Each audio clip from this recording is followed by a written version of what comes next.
A week after the deadliest attacks on Paris since World War II, and shell-shocked residents honored the 130 victims with candles and songs tonight.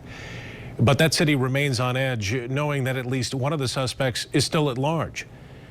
New tonight, a Grand Rapids woman who was there last week talks about the terrifying moments, and her husband tells us what it was like being here in West Michigan, not knowing if he'd ever see her again. 24-Hour News 8's Heather Walker is in studio tonight with this couple's story, Heather. Yeah, take a look at this map. This right here, these yellow dots, these are the locations of the attacks. And that red X right there is where Erica Vanny was at during those attacks. It was a restaurant that was randomly chosen.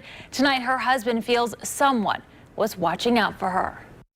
I think I had a little bit of post-traumatic stress from the whole thing. And, you know, I'm just taking it one day at a time. And I'm thankful to be alive. A week later, and Erica Vanny, who's now in Germany, is still dealing with the anxiety and fear.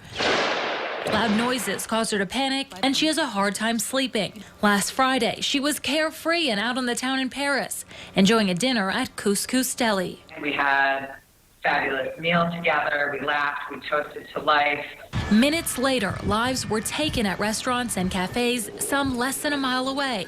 Back in Grand Rapids, her husband was at work. My phone pinged, and it was the Wood TV app that went off that said there were shootings in Paris and some hostages, and right away I'm thinking, like, Paris is a big city, but where's my wife at? He quickly texted his wife, who was still at the restaurant. There was another person that was in the back that came up, and I think she was crying a little bit.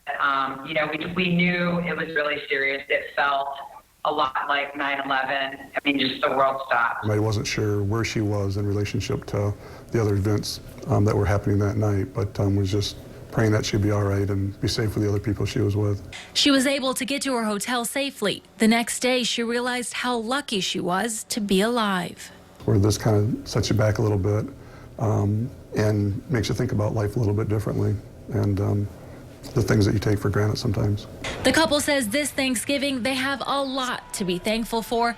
The biggest blessing will be spending it together. See you, baby.